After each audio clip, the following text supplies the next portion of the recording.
Namo Namaha. Sarvebhya Shubhodayam. Today is the fifth day and final day of the series of lectures on Mahabharata. Now let us start with Vande Mataram and then Prarthana. Okay, let us start.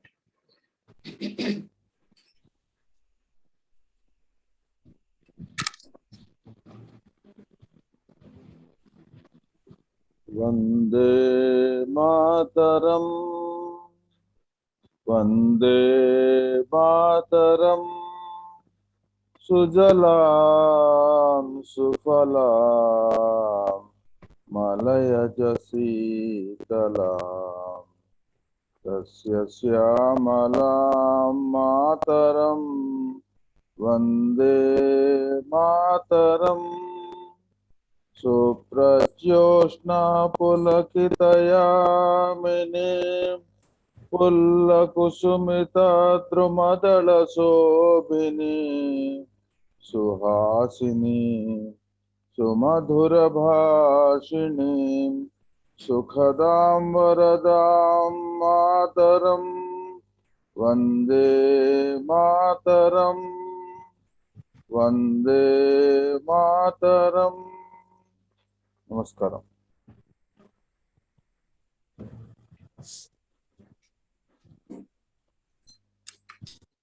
ధన్యవాదములు చల్ల Chittubabu మహోదయ.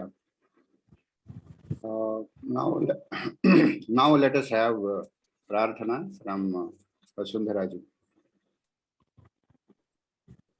Namasarvebhyaha. Omkaram 3 times after 1 minute dhyanam.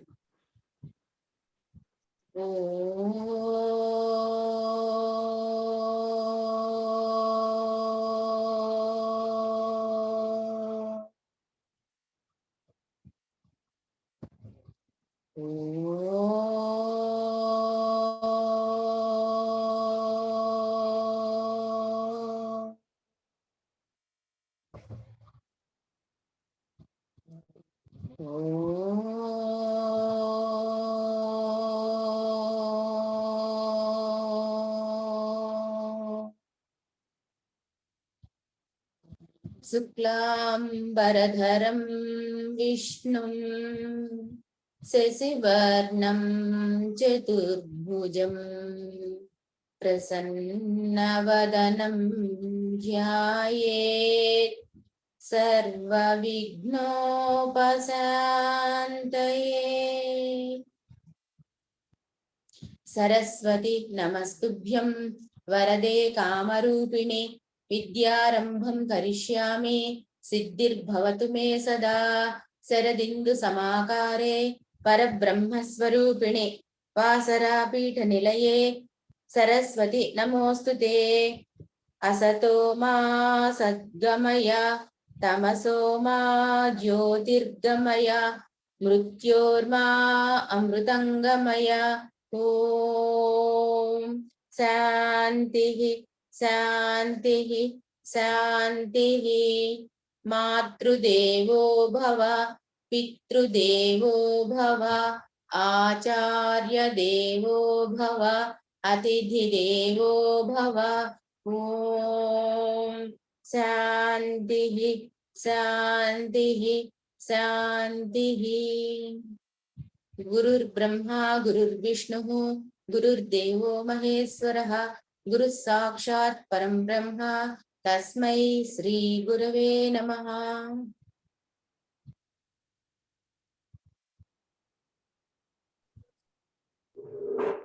ధన్యవాదములు Vasundhara Mahodaya. Now let us have a session from Nagaraja Rao. Please, sir.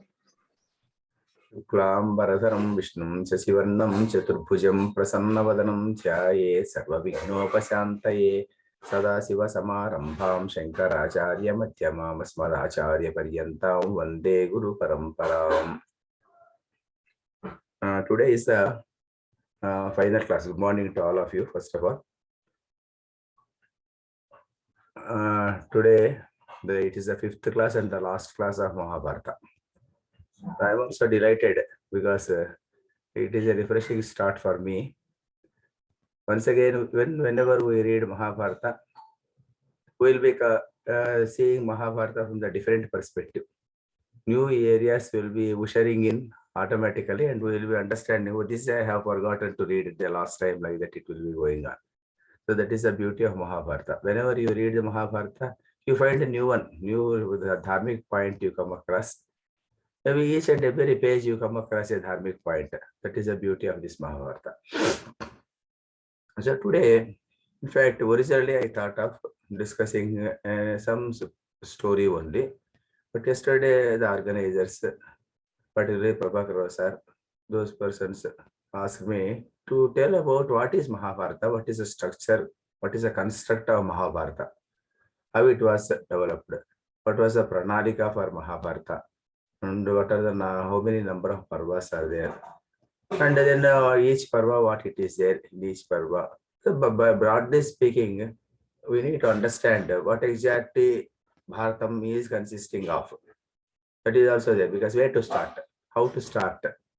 Because some people want to say sincerely they want to read Mahabharata. Which Mahabharata they have to read? Where if they normally I will be saying normally they go to some shop or Amazon something like that. They will be saying Mahabharata like that. In Mahabharata, different versions of Mahabharata, small Mahabharatas, many will be coming up where which are not authentic again. So once for all, whenever we are reading, let us read authentic version only. Why to read unnecessary and other things? And again, coming to a conclusion at the later stage that whatever I have read all this time was not authentic. That was not correct also.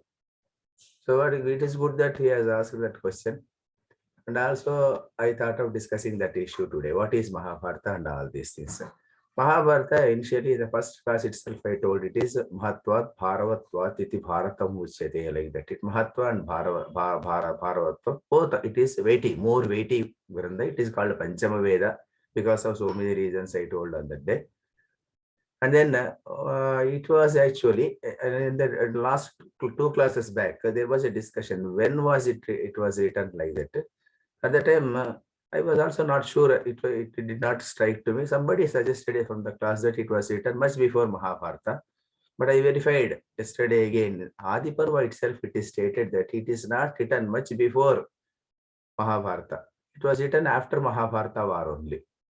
There is a reference in Adi Parva. The Adi Parva, the first book of Mahabharata. In Mahabharata, each Parva, 18 chapters, 18 books we are having. No, Parva we call it.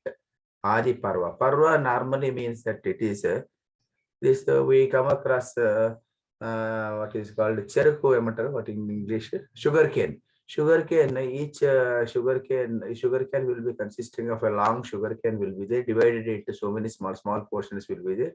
And again, one kanupu will be there. Kanupu means it is dividing portion for each and everything will be there.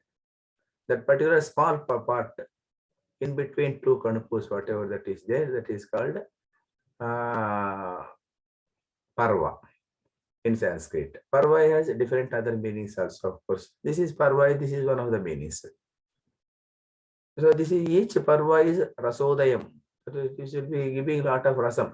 Each and every Parva will be giving lot of what is called juicy knowledge. It will be giving juicy, sweet, is juicy juice we can drink from each parva. Like that, from each parva you can get that type of rasa utpadana will be coming out. That is the idea of Vedavyasa. So because of this reason, he has put it as Adi Parva, Sabha Parva, like that he has put it. So this Adi Parva, Sabha Parva, this is he has written 18 books he has written. That too, why the reference, how the reference is there is that when 11th day of war is started, Bhishma has fallen. When Bhishma has fallen on that day, Dhritarashtra was weeping, to be frank, because he was never imagining that a person of Bhishma's stature will fall in the field. Because Bhishma is blessed with a varam. That varam is a boon, the boon by his father Shantana, that he will be having Ichha Maranam. Whenever he desires only, he will die, otherwise he will not die. That person has fallen down. Maybe all other persons will be having different backgrounds, characteristics are there, but each person will fall. That it is sure, because Bhishma himself has fallen down. So that was his fear. He was fearing at that time. At that time, Veda comes to Dhritarashtra, consoles him, and then he will be telling that this is how it leads. The war will go on. And this is war is precisely brought out by you only. You are responsible for this entire war. You need not repent at this stage. Like that he tells. Then what he tells is that anyway, now I will be leaving from this place. I will make sure that all your history will be remembered by the future generations in a good way, and I will be writing down all this story for the future generations. Like that he will tell, and he will go away like that. It is mentioned like that. So then 18 days war is over. 18th day again he will be coming after 18 days war for the purpose of Dharmaraja, Bhishma teaching Dharmaraja. For all these purposes again Vedavyasa is a witness. Vedavyasa is actually in this Mahabharata, he is a Karta, and he is also he is a director, and he is also an actor, like that. He is also a producer, everything Vedavyasa only. So he is also an actor, and also he is also a producer of the film Mahabharata. So after entire war is over, Dharmaraja's Sri Krishna's Nidhyanam also takes place.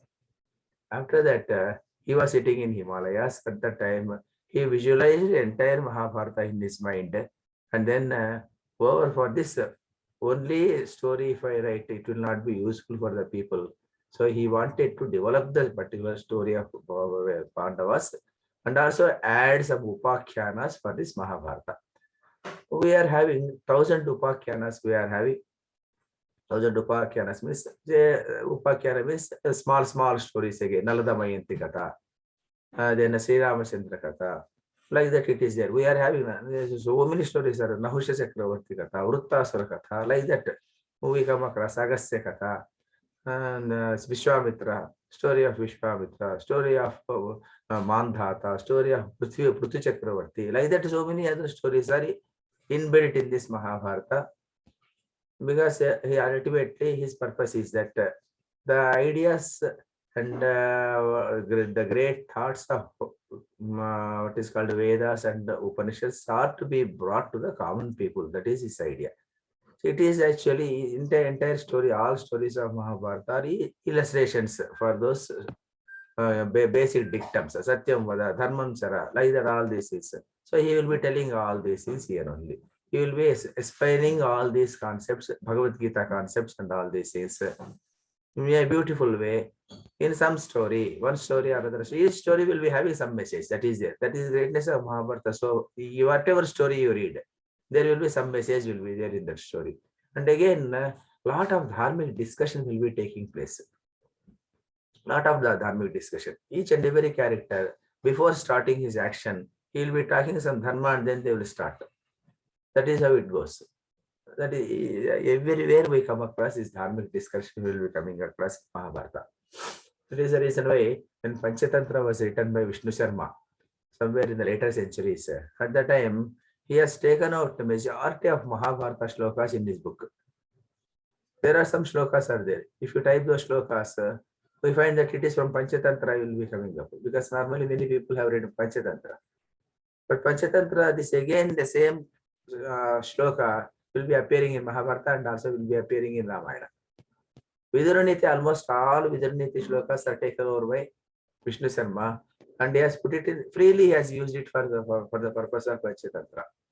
The Panchatantra is a collection of poems again, a collection of shlokas, where majority of the shlokas are not written by Vishnu Sharma, but they are from Mahabharata and they are from Ramayana. See, one example is Satyam Bruyat, Priyam Bruyat, Na Bruyat, Satyam Apriyam, Priyanchana, Andrutam Bruyat, Eshat Dharma Sanaatana. That is there both in Ramayana, it is there in Mahabharata, it is there, and also it is there in Panchatantra, it is there. But if you type this, it will be coming as it is Panchatantra. So like that. This is very great shloka. Satyam Bruyat, you have to tell Satyam. Satyam Bruyat, Priyam Bruyat, you have to tell only what is being liked by other person. You have to tell truth, that is it. And again, you have to tell what is being liked by other person. Satyam bruyat, priyam bruyat. Again, there are restrictions. Na bruyat, satyam, apriyam. Some other person is not liking something. Then even though it is a satyam is there, don't tell the truth at that particular point of time. Suppose you are going to tell a truth that is not being liked by other person. Don't tell the truth. Keep quiet. Satyam bruyat, priyam bruyat, na bruyat, satyam apriyam. Priyancha namrutam bruyat. Because something is liked by other person, don't tell untruth also. So they like this. This is Yeshat Dharma. This is the Dharma of Sanatana Dharma. Yeshat Dharma Sanatana. Like that. This type of shlokas, freely Vishnu Sarma used it for the purpose of his Panchatantra. This is how Mahabharata is actually great storage of knowledge from where each and every poet and each and every scholar of later centuries drew something from it and developed their own story subsequently. Like that, Bhasa is there, Kalidasa is there, Kalidasa Shakuntala is there. Kalidasa Shakuntala is actually a small narration in Adi Parva. Maybe some 3-4 chapters it is there. Dushyanta Shakuntala story is there. No? The Shakuntala story in Dushyantala story he has taken out. Then he has added a new ways. That is called, he has changed the story. Incorporated in that is called is Shakuntalam. What is the change of the story? Is that here original story, this Dushyanta will not be forgetting Shakuntala. There is no curse and all these are not there. Yes, he saw Shakuntala, but because of the fear of the society, he did not accept her. That is the original story. But Dushyanta is a great character. He is a hero. The hero cannot be like that. The hero should not lie. He should not do all those bad things. He should not do. He should be a dharmic person only. So Kalidasa, what he did, he changed the entire story. And Durvasa character he introduced. He gave a curse that this Dushyanta will be forgetting it. So that what happened is that ultimately Abhignana Sakuntalam, that is again the story of the ring. The ring has been fallen in the river and she has lost it. Because the ring is not there, he could not recognize. This entire story has been built up by Kalidasa. We can't say that Kalidasa is wrong also. Kalidasa's purpose is to write a drama. For writing a drama, what is Natakam, what we can call it, Sanskrit or Telugu, Natakam he wanted to write. The Natakam has to be liked by people. So if Dushyanta himself is doing something wrong, means what will happen? People may not see the drama. So his purpose is only for the audience here. But here, Vedavyasa test, it is not for the purpose of the audience. It is whatever true facts are there, he has written down there only. Whatever that is there, including Vedavyasa birth also he has written like that only. Vedavyasa birth, if really Vedavyasa wanted to conceal something, he would have written Vedavyasa is born in some Himalaya Parvatas, is that and all this. It's not like that. Whatever that is there, truly that one lady was going, that lady was actually a fisherwoman, she was going and where Parashara came and he, all these things, whatever that is there, he recorded everything. Did not hide anything. That is why only Vedavyasa Mahabharata is supposed to be the original text where nothing is actually hidden down. You know, everything, whatever that is there, good, bad, and everything. Sometimes there are some, we feel that this is not according to the taste, according to the present morals, whatever it may be. Those things also he has written down. He has written down, this is what happened. Great person, great personality, great character. If it is having any loophole in his character, that loophole has been highlighted in Mahabharata. Nothing is hidden down. That is how it is, everything, whatever that is written in by Vedavyasa Mahabharata. Normally people who wanted to read original Mahabharata, they go back to Vedavyasa Mahabharata. Because normally nowadays problem is that most of the persons who wanted to learn, there are two inhibitions will be there. What is limitations will be there. One is that Sanskrit knowledge is one thing. Sanskrit knowledge, I believe that even though we don't have Sanskrit knowledge, we can read it because there are many places, many tests are there wherein Sanskrit shloka is there, and Telugu translation is also there, or Hindi translation is there. But only problem is that some critical places, normally this translators again change the meaning. That is the problem. Here and there only, not many places. Gorakhpur is there, in Gorakhpur place also. Any critical problem is there, they will be deviating that particular thing instead of discussing the entire matter properly. A little deviation will be there. So that that is so one small example. Somebody has taken the cow's flesh. If at all it is there, because it is offending to us, no. Cow's flesh we are not supposed to take. What they do is that cows, instead of writing cow's flesh, they will write that it is some sort of root. The root is being eaten. Like that, they will change that meaning. So that is there. But if you are having a real Sanskrit knowledge, you enjoy, and the thing is that maybe this translators also you appreciate what they have deviated, where they have deviated, and all these things. And one more limitation for translation is that there are some shlokas of Veda Vyasa for which there are 3-4 meanings will be there. Even the people who know Sanskrit also, they don't know it, because they have to rely, they have to ask so many scholars again, they have to take their help, then they have to understand. That is also there. But anyway, a lot of limitations are also there for reading Mahabharata. And the greatest limitation is its hugeness also. If you begin Adi Parva, you cannot complete Adi Parva in even 1 year also. If you begin to read dharmic points also, that is a problem. Once again, that is a problem. Because ultimately Mahabharata story, right? Anybody can read it. Anybody can write that story. And many of the tests Mahabharata, if you want to read Mahabharata, including Rajaji's, what is called, he has written Mahabharata, and a small book he has written, consisting of some 200 pages he has written. Dharmic points are not discussed. Generally, the story will be going on. Story for the purpose of children. It is for elders also, they can read it. But thing is that just for understanding the storyline, story narrative only, we will be understanding it. But the main currents of thought will be missing it. So that is why we have to go back to the original version of Mahabharata.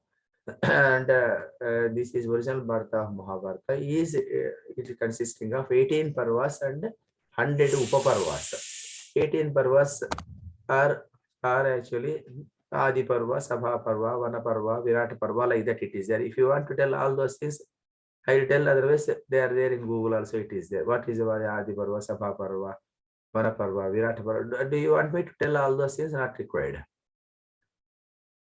It is there everywhere, it is available. You just give type what are the different parvas of Mahabharata. Are you hearing, please?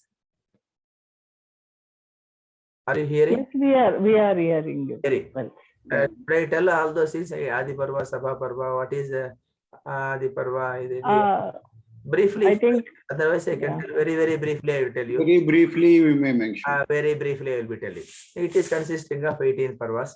Adi Parva, it is consisting of, it is a starting of the Mahabharata. In Adi Parva, he will be discussing the birth of Pandavas and all these Pandavas' birth. How the Adi Parva was narrated upon, that is also there. Because in those days, only story writing is, even according to now also, people will be writing something. They want to ensure that this is reaching to the public also. For reaching to the public, nowadays there are advertisements and all these things are there. And if you come across Mahabharata and Ramayana both, the authors are highly great scholars. In those days, whatever technology is there, they have made use of it. What is the technology they were having at the time is that it is to be popularized through the means of telling the story for different persons. It should go from mouth to mouth, it should go. So because of this reason, you believe it or not, Veda Valmiki Ramayana, how it was propagated? It was propagated because Valmiki has given the entire Ramayana to Kusha and Lava. Those persons initially started preaching this Ramayana to all the people. Again, other persons practice, it went on, generations together, even now also we are having. Similarly, here also what happened is that Veda Vyasa wanted to ensure that this Mahabharata, which is conceived in his mind and written down by Veda Ganesha, must reach all the people. The purpose of writing is reaching to the public only. How to reach to the public? So what happened is that here one great issue took place. Janamejaya was performing that is Sarpa Yaga. I don't know, many persons will be knowing this. A few persons may not be knowing also. Janamejaya Sarpa Yaga.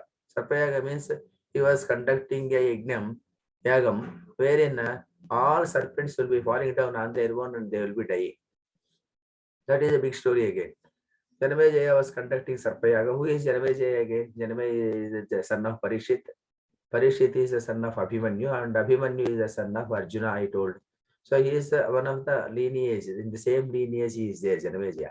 The Janameja was performing this yaga he was performing. At that time, what happened is that all surpassed. They came, they were dying. Ultimately, one Maharshi by name Astika comes.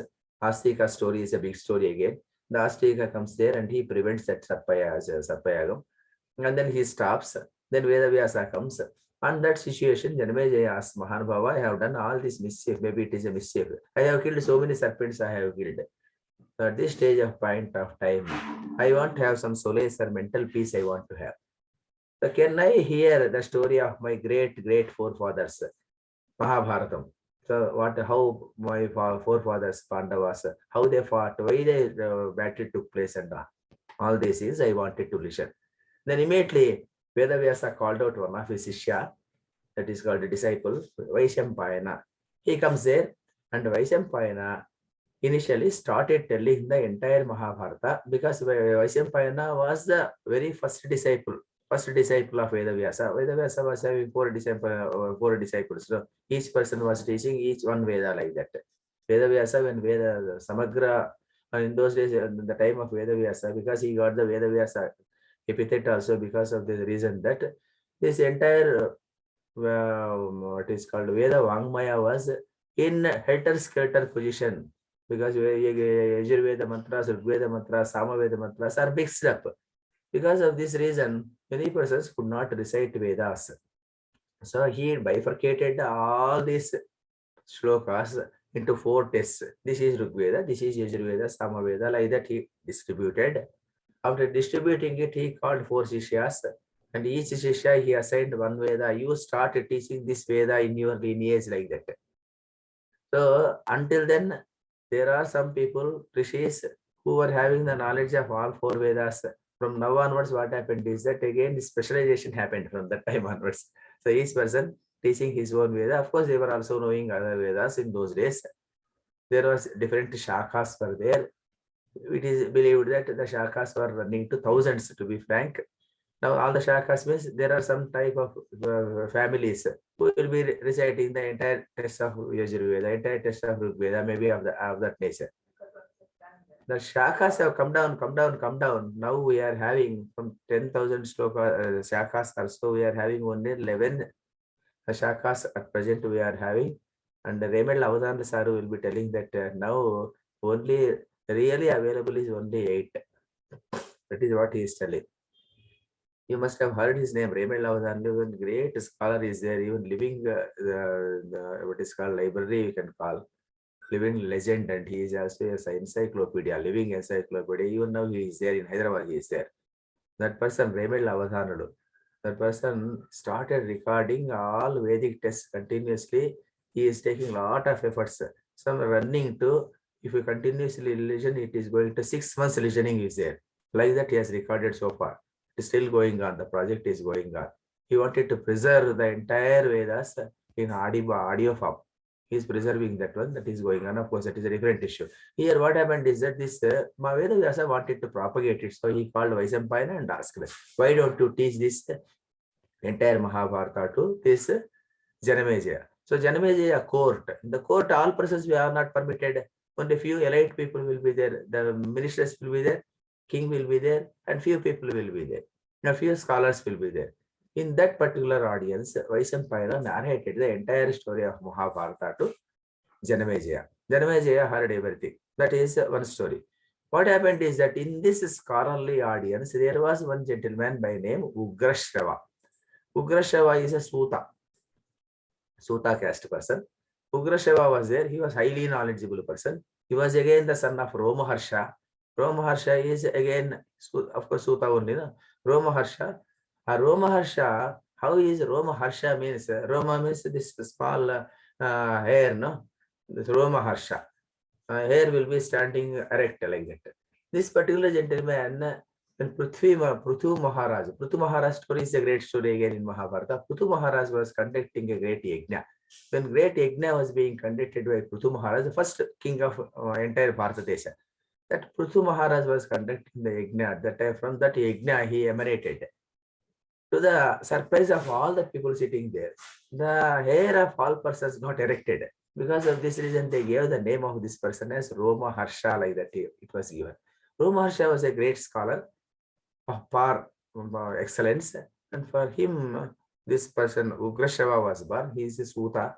The Suta happened to be there in the court of Jarmesia. He heard the entire story, and he was so Ekasandagrahi, like that we tell. No, he can listen and he can remember also that entire story part narrative. He remembered it, and he wanted to tell to some other persons because that knowledge should not go waste. Then he comes there, and he was searching for the good audience. He was searching. At that time, he was searching to going to different places. The big audience he could not get. Then ultimately he came to Naimisharanya. Naimisharanya is the place wherein this Kulapati Shaunaka was there, and also his Shishyas were there. What is Naimisharanya? There is a greatness of Naimisharanya is their place. Naimisharanya, there is a small story goes. The story there in Mahabharata, we are having this story. And Naimisharanya is actually initially when Kali Yuga started. At that particular point of time, all rishis assembled in one place. Earlier times, they used to go to some solace places. They used to, when they go into deep meditation, they used to come back. They were doing their normal activities. But now, which is the place that is good? Because everywhere Kali Yuga, when Kali has entered this entire Yuga, everywhere there is adharma is already started. And people already whatever should not be done is being done. So in that particular spot, if we sit and do some sort of meditation or tapasya, it may not be fruitful.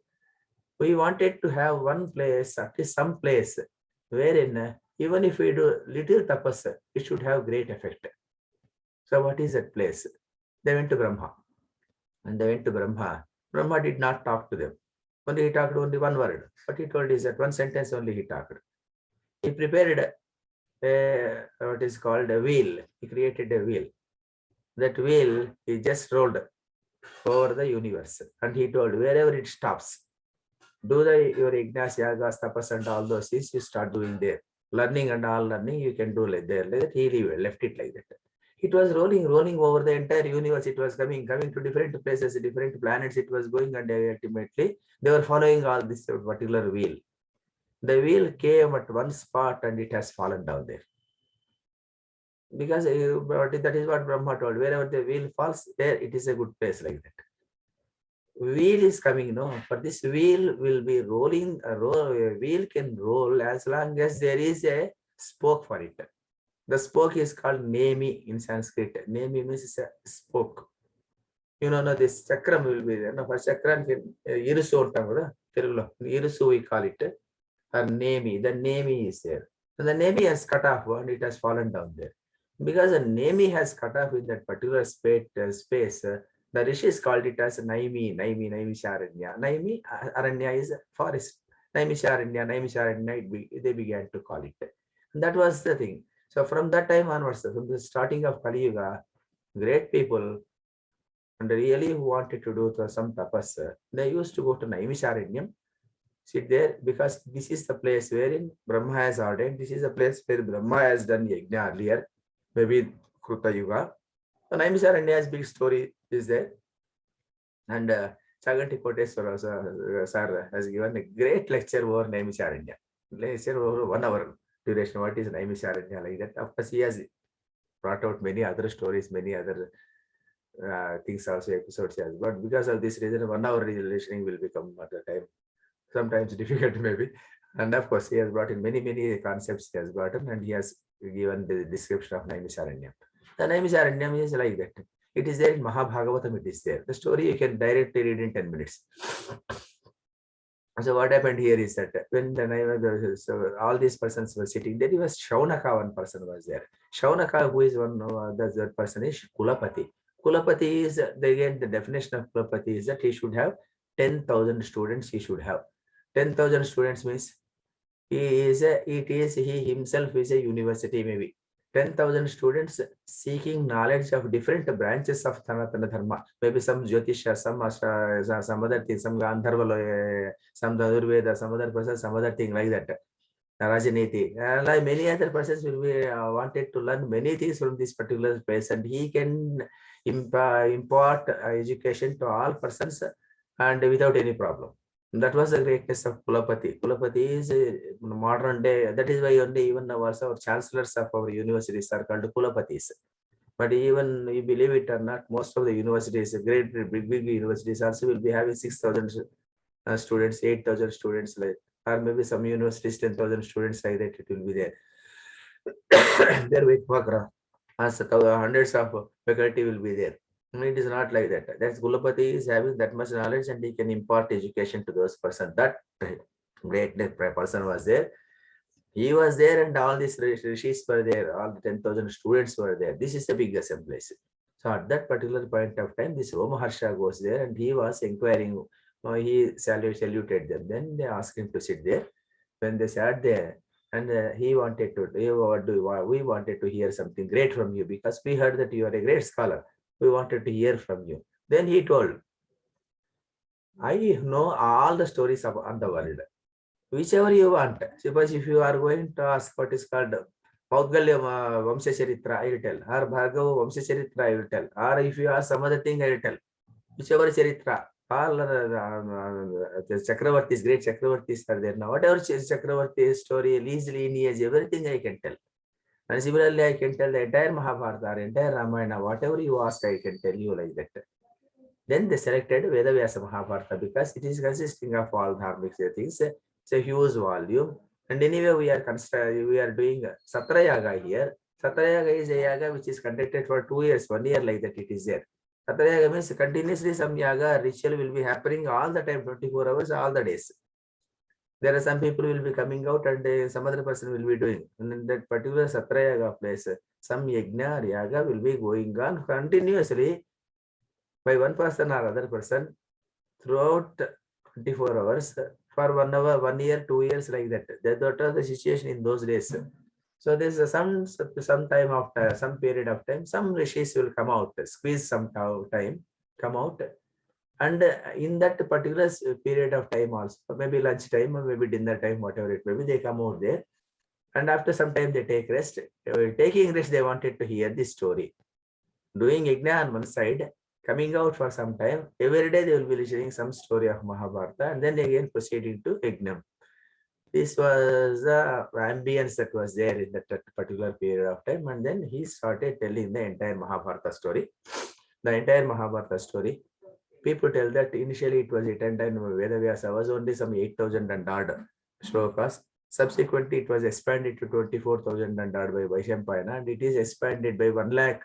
Like that, some people will be telling there is no authentic opinion for it.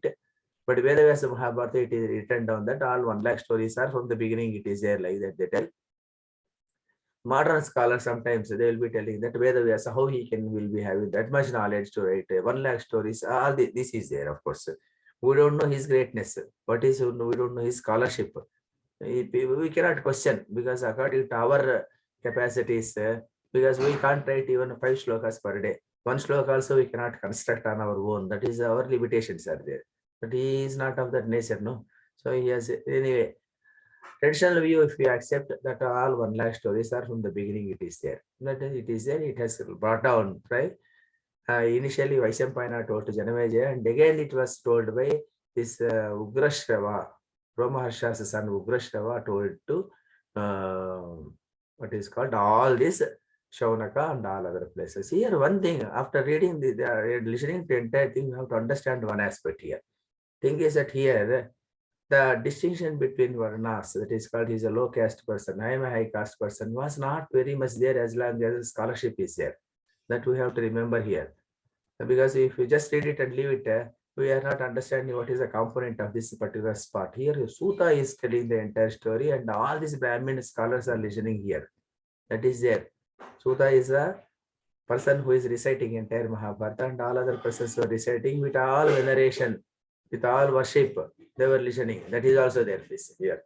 So they listened everything. And then subsequently, all these 10,000 to be the 10,000 students were so impressed by Mahabharata stories that they started telling the story to the different generations of the people continuously.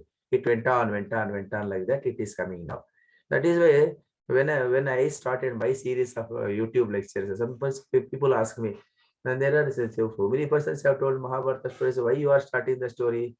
Why we have to start the story? We have to tell the story, and great number of people have told, even though there will be some, but in some aspect they have missed. That aspect we can cover.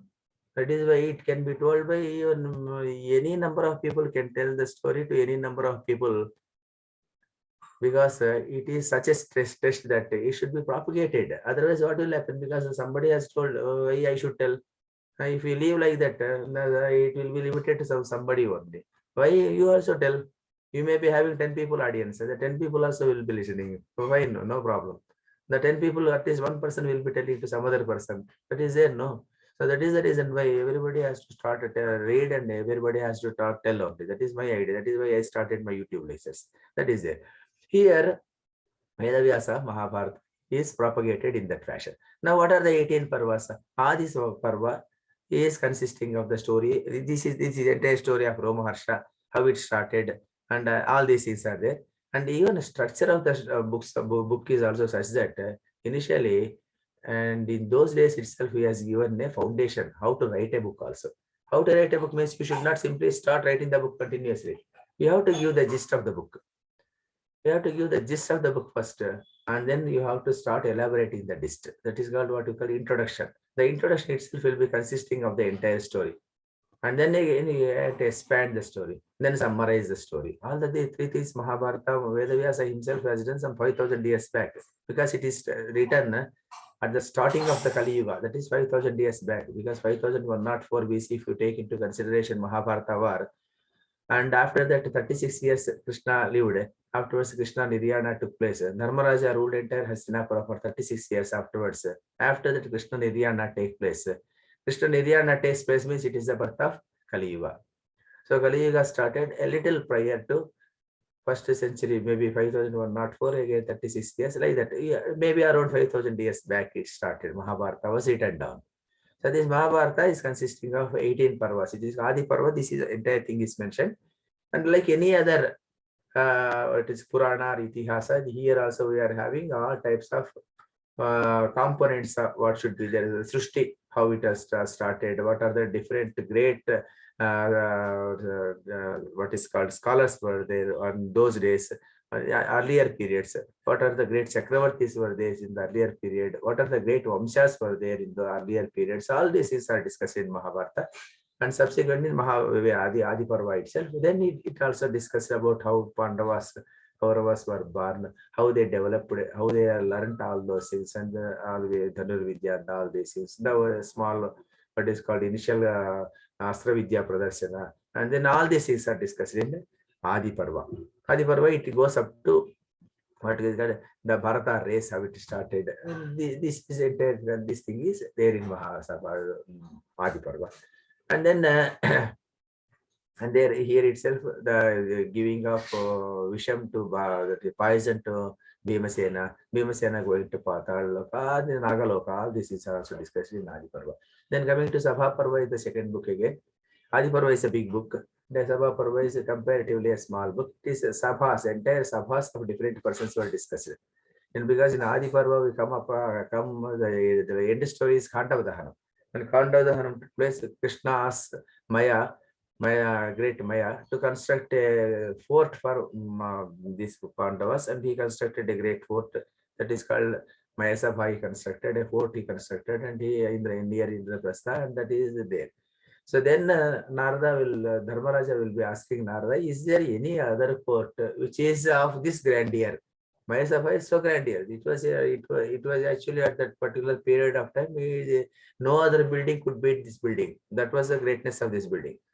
Then he asked, any other building is there? Then he started discussing so many Sabhas, Varuna Sabha, how it is there, Indra Sabha, how it is there, and then Agni Deva Sabha, how it is there, Kubera Sabha, how it will be there. Like that, he started discussing the entire Sabhas we will be discussing. Why he is discussing again? There is a reason again. what type of people, with what type of punyas, which loka can be attained. That is their place. That is important again. Dharmic Charcha is there again. If you do what type of karmas, if you do, and whether you are eligible for Indra Sabha or Varuna Sabha or Kubera Sabha or Brahmadeva Sabha, Vishnu Sabha, like that, you will be discussing all those things. That is why it is called Sabha Parva. Sabha Parva is there. This Maya Sabha onwards, it will start with different other Parvas. And also, the entire story is revolving around Sabhas only. Because in this Sabha Parva only, we come across the story of the game of dice. And he was invited. The game of dice took place in Kurusabha. There are different types of Sabha. Kurusabha, it took place. Duryodhana Sabha, it takes place. Game of dice. And eventually, exile of Pandavas. That is discussed in Sabha Parva. Sabha Parva is a place wherein the game of dice, actual plot of the war is taken place. That place, Pandavas were exiled. Pandavas came out to Vanas. Then the period of exile for 12 years, that is called Vana Parva. There they were there in the Vanas, forest they were there. In the forest, what are the difficulties they faced? At the time, how many rishis they met? Each rishi will be coming at again and again. Dharmaraja was telling that we are suffering from difficulties. We have lost our kingdom. At the time, each rishi will be telling, oh, you are not the only person suffering like this. There are so many other persons are there. Like now Nala is there, some other person is there, some other person is there. And so similarly, he will be going, when he was going roaming in the forest, he will come across some place and he will be asking what is this place importance. Then they will be telling the importance of that space. And then it is going on like that. Ashtavakra Charitra, Janamejaya Maharaj Charitra, like that, those things are also there. At the end of Vanaparva, we come across Yaksha Prasna we are having. Yaksha Prasnas are actually, in Adi Parva, one great thing is also there. In Adi Parva itself, we are having what we can call Surya Stuti is there. Surya Stuti is actually very great Stuti in Veda Mahabharata. If you recite that Stuti, what will happen is that your eyes will not fall at any point. Not fall in the sense it will be intact and you will be having great divinity will be there in your facial expressions, like that it is mentioned. Palastuti, that is there in Adi Parva, it is there. Anyway, Vanaparva, we come across Yaksha Prasnas. Yaksha Prasna, it is a culmination of the understanding of Dharmaraja. So Yaksha wanted to test what is his knowledge, dharmic knowledge that is there in Dharmaraja. He will be asking hundreds of questions. So questions he will be asking. Some, I think 120, I don't remember the number. Maybe some number is there, 100 plus. Those number of questions he will be asking, all the questions he answered. How he answered means he has listened so many stories in Vanaparva. So many stories, so many dharmic things he has learned by different rishis, Romasa Maharshi, Maitreya Maharshi, Markandeya Maharshi. Like that, he heard many stories from all these persons.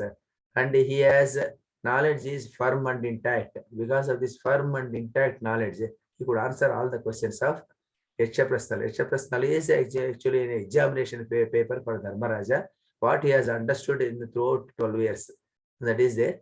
Once that is over, we come across Virata Parva will be coming across. This is a period of exile incognito. Incognito means they should not be seen by other persons. They should not be recognized by other persons. Like that. They spent 1 year. In the 1 year also, how they have spent it. Because here, earlier time, what is importance is that they are the kings. Even Vanaparva also, when they were there in the forest, they were having chariots, they were having servants and all these facilities they were having. But here, once they come to Virata Asthana, they are the servants. What is here? That is why Dhaumya, their Purohita, initially itself he starts telling, you are now onwards, you are servants, you are not kings, remember it. All the time you have to behave like a servant only. Then Dharmaraja asks how the servant should behave. Then he tells Sevaka Dharmas. Great chapter. That chapter, if it is going to introduce in any place, how a Sevaka has to conduct himself in the presence of his boss. So it is actually, we'll be telling management, so many things, principles are there in management. I was teaching management subject. So when I was teaching management subject, you compare the management theories, all management theories, take Sevaka Dharmas of Mahabharata, that itself is sufficient to match the entire, what is called, that is whatever that is written down in management tests. Now, the Sevaka Dharmas he used to tell. How Sevaka has to conduct himself in the presence of the boss. And that is how he has to manage the boss. All these things he has discussed. Then he sent to all these persons to this place. Then they came to this place. They were hiding there. They should not be known. And in spite of hardships, how they performed and how they traded the path of Dharma. This is the subject matter. Very interesting subject. Virata Parva, people believe that even now also, whenever you start reading Mahabharata, first read Virata Parva and then start Adi Parva. That is a traditional belief. Even now also, traditional scholars will be writing Adi Virata Parva they read and then start reading Adi Parva. This because the traditions also we should know. And I have also written a book on Virata Parva, analysis of Dharma in Virata Parva. That is it. That book is available in Amazon again. And I will be putting the link, of course. Yesterday people were asking, and today I will be putting the link.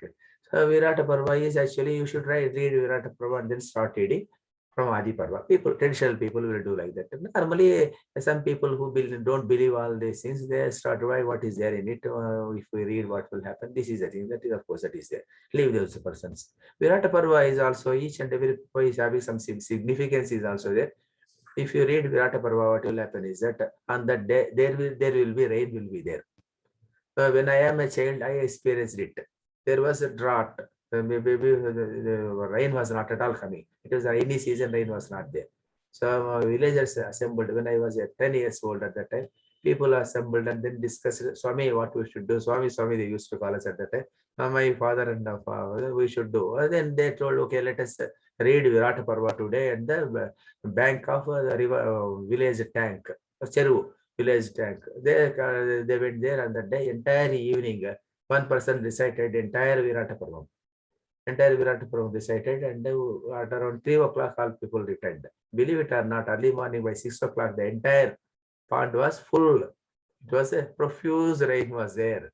It was not there. Clouds were also not there at that time. The clouds came. That was a belief was so great in those days. Everywhere they used to conduct this one. And why all these things places? Because even Tirupati in one place, because yesterday somebody was asking how to believe and all these things. You read one IAS officer's book that is called IAS officer. What is it? Naham Karta, Hari Karta. Who has written that? Veda Vyasa? No, madam. This is VRK Prasad. PVRK Prasad, madam. PVRK Prasad was the executive. PVRK, yeah, he was the EO of Prasad was TTD. the executive Yes, officer of TTD. Executive officer of TTD. Yes, yes, yes. Somewhere in the 80s, madam. 1980 to 86, some period of time he was there. Executive. Yes. He is an IAS officer. IAS officer, a great scholar. Naham Karta, Hari Karta, like that he has written a book. If you take that book and read the book, he has written down. What he has written down, that Tirupati there was no rain. For almost 6 or 7 months, there was no rain. Rainy season has come, it was not there. At the time, Uppuluri Ganapati Shastri, this gentleman was a great scholar par excellence. If he conducts yajna, rain will come. Somebody told, why not I experiment it? At the cost of TTD's money, he started this. People started laughing at him in the newspapers. It was coming, the IAS officer is doing all these bad things. What is this? How can he believe? He is not rational, all these things. When the yajna was over on third day, there was great rain in Tirupati and everybody was happy and the comments subsided. This is there, he has written down. So like that, there are some traditions you believe, these are their place. And these traditions, to believe it or not to believe it. And when my daughter's marriage, I wanted, with my own experience, I am telling it is to be done. At the time, somebody suggested, why don't you read Rukmini Kalyana Kattam every day? It will happen like that. Not that it was not happening. Let it be fast, let it be over fast like that. What I did know, Rukmini Kalyana Kattam, there are 10 shlokas are there. The 10 shlokas I took out. The 10 shlokas I started reading. On the 11th day itself, somebody came to the house and asked for marriage purpose. It took place. Within 1 month, it was finalized also. I don't know, all these things, belief is such a great thing. Sometimes these are Bijacharas are there in all these shlokas and all these things. That is a greatness. Bijacharas is a great subject because we don't know Bijacharas. We criticize it, that is there. Here Virata Parva is also such a great book that if you read Virata Parva, rain will be coming like that, it is there. Then after Virata Parva, the Kichaka Vadha and all these things are there. Kichaka is killed. Time I have not seen the time what is rain is there. 7:24, another 6 or 5, 10 minutes. Kichaka, the Virata Parva is there. In Virata Parva, these people spent their entire 1 year of exile there. And after that, they emerged out. And in this parva only we come across what we can call Duryodhana and other people invading the fort of Virata Parva, Virata king, and then they were defeated. Uttara Gograhana, Dashira Gograhana, these things, these issues are there. Uttara's marriage with Abhimanyu, there ends the story in Virata Parva. After that, we will come across Udyoga Parva. It is a preparations for war. This year, 7 Achohidis will be coming there, 11 Achohidis will be standing there, and then all Raibaras take place. Sanjay Raibara is there, and all like this. Sri Krishna Raibara is there. Each person sending one person there. Krishna Raibara is a great Rajaniti subject because what he taught and that particular Sabha is marvelous, to be frank. That is, each and every word of Paramatma are so great, and it is having a lot of dharmic sushmas are there. There many persons will be coming, Maitreya Rishi, Parashara, Narada, all these persons come there and advise Duryodhana not to think of war, because Krishna himself is a Naranarayana, Amsha Narayana, he is Narayana, he is coming and he is telling that if war happens, everybody will die. Even then, Duryodhana and Dhritarashtra did not hear to him. Duryodhana wanted to tie Sri Krishna with the armor ropes, and the Paramatma cannot be tied with the ropes. You cannot keep fire in your what is called shirt, within your packet. You cannot keep the fire. He wanted to entire. He wanted to what is called twine Sri Krishna like that. And the Dhritarashtra foolishly he will be telling, when the Krishna comes there as our guest at that time, what we should do is that the greatest jewels and greatest ladies, beautiful ladies are to be sent to his place. If at all any one movement of his sight is falling on any Ratna or jewel or any woman, immediately on the night you send all those things to Krishna, so that Krishna will be on our side. That is his foolishness. So Vidura tells he is not, Krishna is not a normal human being. He is coming here. Understand, he is he is Paramatma. He is coming there. He is the creator of all these things. And you can't give it to anything to him like that. He tells and he removes his what is called blocks of ignorance. That is, all these things are there in Virata Parva we come across. Then we come across Udyoga Parva we come across. Raibara failed, and ultimately war, beginning of the war is Udyoga Parva. And then Bhishma Parva. It is Bhishma is a chief commandant of the entire army. 10 days war takes place. In 10 days for how it took place, the entire discussion is there in Bhishma Parva. Bhishma Parva only we come across the greatest of what is called Bhagavad Gita we come across. And afterwards, it is Bhishma has fallen. Then Drona comes to as a chief army person. Then he is conducting the entire war. And according to Varnashrama Dharma, Drona is a Brahmin. He is not supposed to be a conductor of the war. He can teach, but he cannot do yuddham. He cannot do war. He cannot do. But he is made.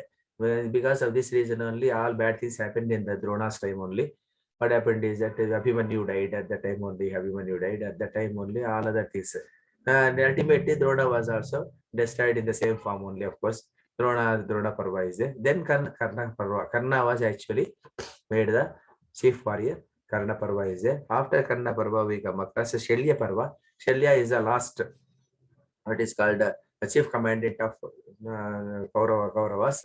And then in this period only Shakuni dies, and also Duryodhana dies on the same day in the evening. He himself, Shalya, was also killed by Dharmaraja. Like that, the Shalya Parva is there. Lot of dharmic discussion is there in Shalya Parva also. How Duryodhana tried to entice Shalya.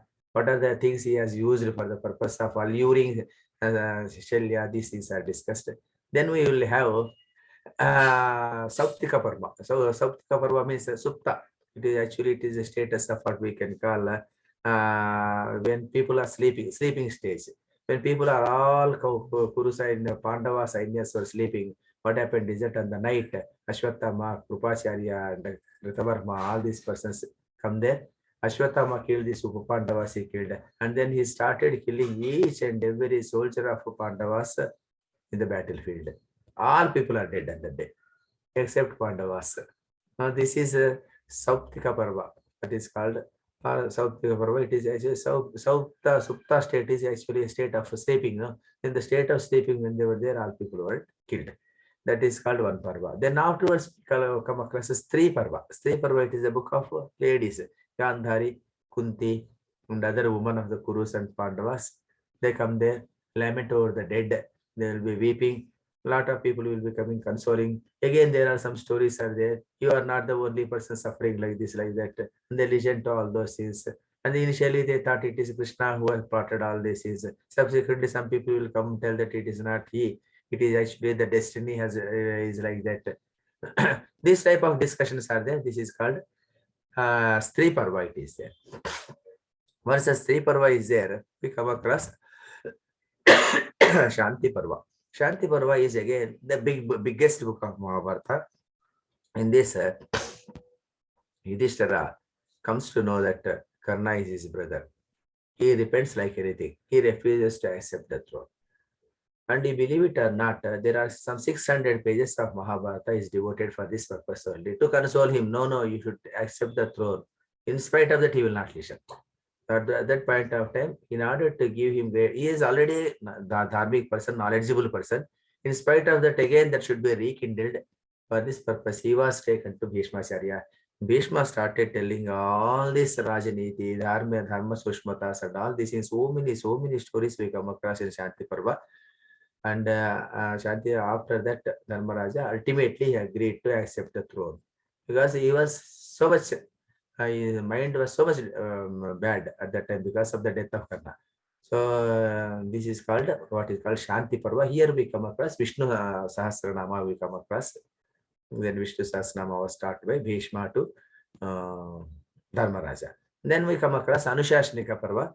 That is called Bhishma will be giving the final instructions as to how to rule and all these things. Anushashanika. Shasana is there. Anushashanika Parva he will give. After Shanti Parva he will be Anushashanika Parva. Small book it is there.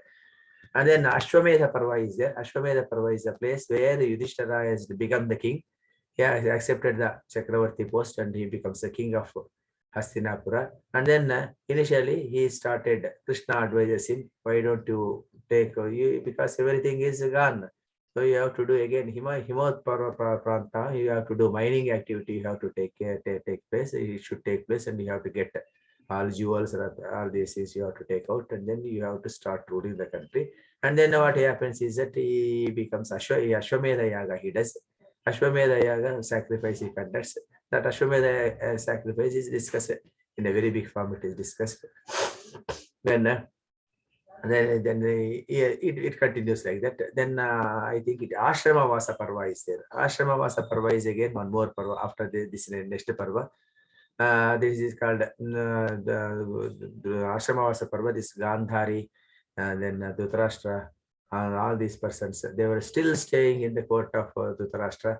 Bhimasena used to come there and every day used to poke at Dhritarashtra. This is the person, this Andha person is responsible for all this war. That he used to provoke like that. Then Vidura comes and tells Dhritarashtra, you are here, your sons, all 100 sons are destroyed in the war. And you are staying in the place where your your brother's sons are there, you are there still eating their food, and you are attracting all this, what is called Bhima's words and all this is you are coming across, and still you are staying there, you're not having shame like that. Go to what is called some Vanam like that. Then he decides to go away, and the Gandhari and Kunti also followed them.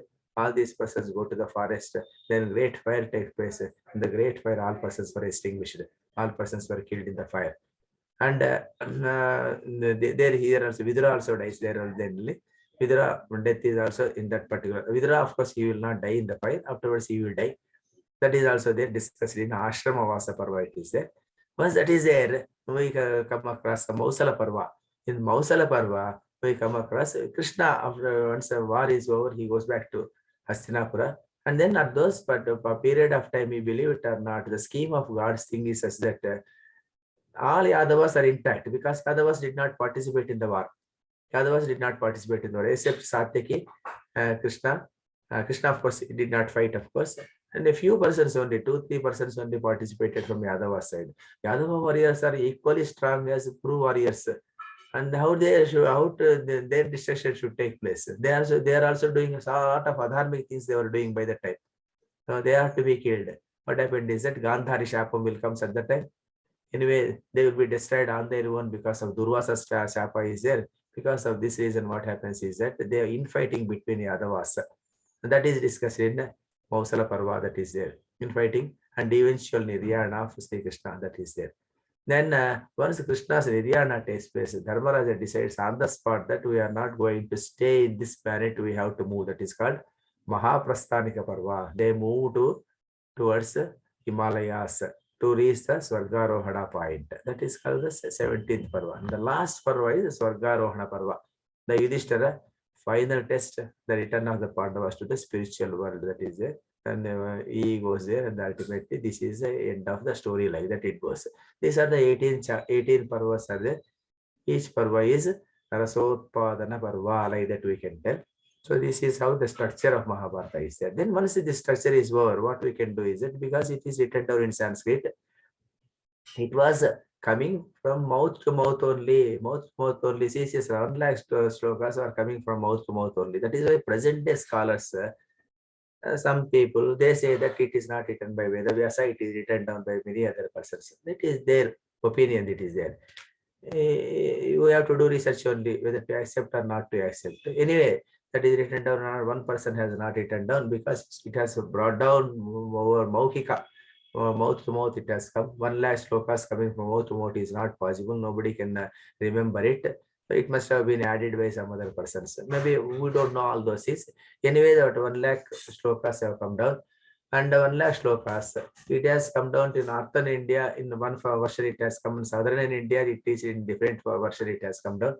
People believe that Agastya is the person again who propagated this Mahabharata also to southern India. We don't know this aspect. Somehow what happened is that there are different little variations are there. Main text remains constant. Here and there, story narration it will not be there.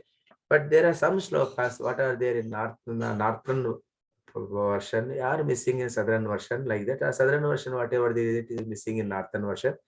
That is why what happened is that there is Bhandarkar Oriental Research Institute. One institute was there. It is in I think Maharashtra, Orissa, I too don't know. Those persons, what happened is that they started a group of great Maharashtra. sat together, traditional scholars sat together. Maharashtra Pune. Maharashtra Pura, sir. Okay, sir. Maharashtra Pura. Those persons sat together. They started compiling all the shlokas of Veda Vyasa Mahabharata. That is, it is recognized by many persons even now also a standard test. Bhandarkar Oriental Research Institute. They have written down one book. Sanskrit shlokas, all Sanskrit shlokas are there. And the Northern Indian version is also there. It is called a Northern Indian version only. It is there in Devanagari script. But again, it is there. Southern version is also we are having. In Southern version, we are having this Gorakhpur press. Gita Press people. They have printed one Gita book. That Gita book is also, again, they have seen all these, they have verified all these things. Here and there, little changes are there. Otherwise, it is also in tune with Anarthana Prati only. Storyline, nowhere it is changed. This is again, they have brought out one book that is also consisting of some 9 volumes are there. 9 volumes. I am having here 9 volumes. I kept it here. So 9 volumes. There's no 9 volumes are available in Gita Press. It is there. It is cheap also. It is some 3,000 rupees only. They have put it like that.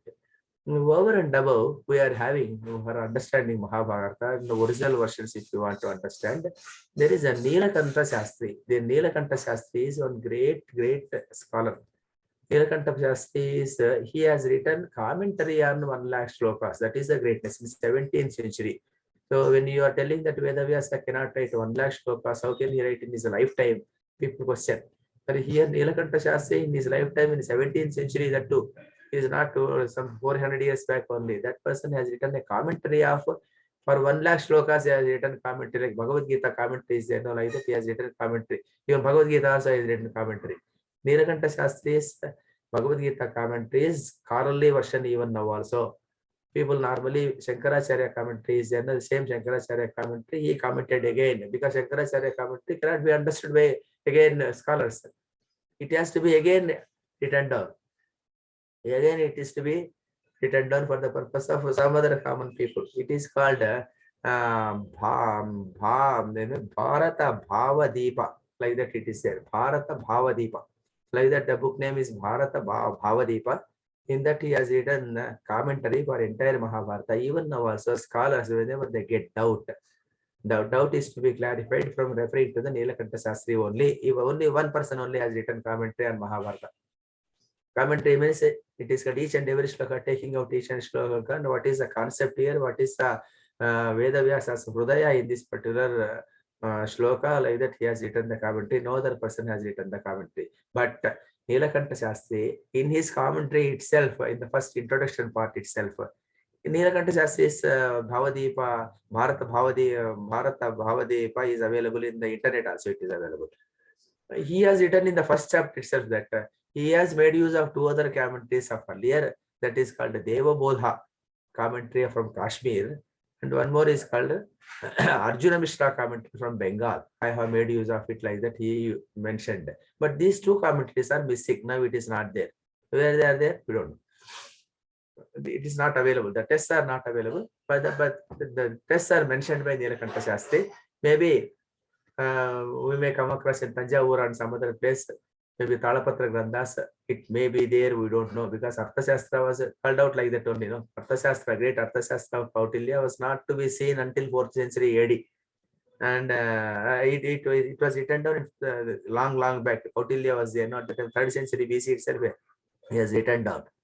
But until 19th century beginning, Arthashastra was not there to us.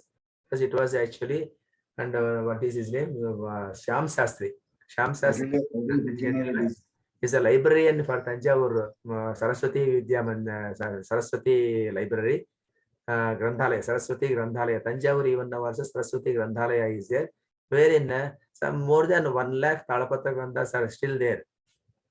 The scholars could not decipher it because they could not understand those books. They all books dusted and kept it properly nowadays, but it is those books are to be translated at least for the sake of other persons. So he come across this Kautilya Arthashastra, and he has written down this Kautilya Arthashastra is there, and he understood it, and he has taken out the Talapatra Grantha, and he has presented to the public. Shyama Shastri in that way is a great person. He is a librarian of Saraswati Vidya library. It is called Grantha, Granthalaya. Like that here also, maybe some person may be taking out this thing sometime later, we don't know. Deva Bodha, that is the Kashmir Pandit. He has written one commentary, and Arjuna Mishra, one more person, has written from Bengal. We don't know. These are not readily not available right now. This is only one commentary that is available. Is Nilakanta Shastri commentary is available. Then in 1883, Kesari Ganguly, he wanted to introduce Mahabharata to the wider audience. So what he did was that he started whatever that was written in 3 years period of time. He wanted to translate it into English. He translated it into English for 13 years. 13 years, and it has come out as a full work of Mahabharata. That is English version. It is a full text of Mahabharata is there, and he has written each shloka is written, and under the shloka is written the meaning of the shloka also he has written. And that is there. But here Vishleshana is not there. That is there. That is the limitations of. That is why only there a lot of scope for us to do other works also. Limitation is that we can read the shloka meaning. What is called sthula meaning only we come across. Sushmata is missing. Sushmata, Dharma Sushmata has not discussed because it will become a very big book. So he has not written down.